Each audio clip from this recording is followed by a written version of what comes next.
ಜಾಸ್ತಿ ಇರೋದಕ್ಕಾಗಿ ಕೊಳೆ ನಿಯಂತ್ರಣ ಮಾಡೋದೇ ಒಂದು ರೈತರಿಗೆ ಸವಾಲು.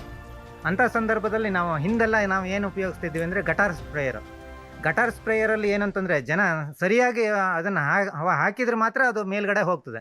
ಯಾಕೆಂತಂದರೆ ಸುಮಾರು 70 ಅಡಿ 80 ಅಡಿವರೆಗೆ ಅದು ನೀರು ಇದು ಹೋಗಬೇಕು ಔಷಧಿ ಹೋಗೋದಿಲ್ಲ ಅದರಲ್ಲಿ, ಅಂದರೆ ಸ್ವಲ್ಪ ಕಟ್ಟಾಗ್ತದೆ. ಅದೇ ನಾವು ಇದನ್ನು ಉಪಯೋಗಿಸಿದ್ರೆ ಪವರ್ ಸ್ಪ್ರೇಯರ ತುಂಬ ಅನುಕೂಲ ಆಗುತ್ತೆ. ಏನಂತಂದರೆ ಅದರಲ್ಲೂ ಈ ಅಗ್ರಿಮೇಟ್ ಕಂಪ್ನಿದು ನಮ್ಗೆ ಭಾಳ ಅನುಕೂಲನೂ ಹೌದು. ಎಲ್ಲಿವರೆಗೆ 80 ಅಡಿವರೆಗೂ ಅದು ಮೇಲುವರೆಗೆ ಹೋಗ್ತದೆ.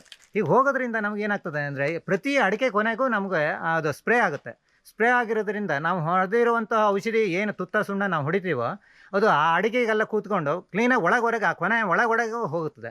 ಹಾಗೆ ಹೋಗೋದ್ರಿಂದ ನಮಗೇನಾಗ್ತದೆ ಆ ಕೊಳೆ ನಿಯಂತ್ರಣ ಆಗ್ತದೆ, ಅಂದರೆ ಅದರಲ್ಲಿ ಫಂಗಸ್ ಅಟ್ಯಾಕ್ ಆಗೋದು ಅಂಶ ಕಡಿಮೆ ಆಗ್ತದೆ.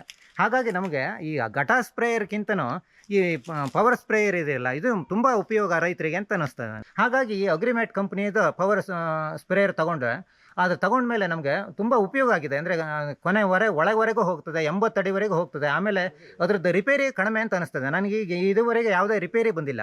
ಹಾಗೆ ರಿಪೇರಿಗೆ ಬಂದರೂ ನಮಗೆ ಹತ್ತಿರದಲ್ಲೇ ಇರುವಂಥ ಸಾಗರದಲ್ಲಿ ತುಂಬ ಅಂದರೆ ಸರ್ವಿಸ್ ಚೆನ್ನಾಗಿದೆ ಅವ್ರದ್ದು.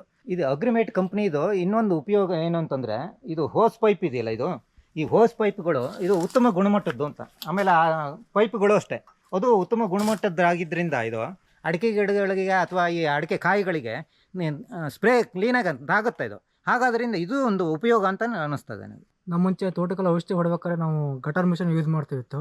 ಬಟ್ ಅದು ತುಂಬ ಕಷ್ಟ ಆಗೋದು, ಒತ್ತಿ ಅದರಿಂದ ಕೈ ಎಲ್ಲ ನೋವು ಬಂದಿರೋದು. ಬಟ್ ಇವಾಗ ಅಗ್ರಿಮೆಂಟ್ ಕಂಪ್ನಿ ಮಿಷನ್ ಬಂದಿರೋದ್ರಿಂದ ತುಂಬ ಉಪಯೋಗ ಆಗಿದೆ, ತುಂಬ ಚೆನ್ನಾಗಿ ಸ್ಪ್ರೇ ಆಗುತ್ತೆ. ಬಟ್ ಯಾವುದೇ ಮನುಷ್ಯನಿಗೆ ಯಾವುದೇ ಹೊಡ್ತಾ ಇಲ್ಲ, ತುಂಬ ಯೂಸ್ ಆಗಿದೆ ಸರ್.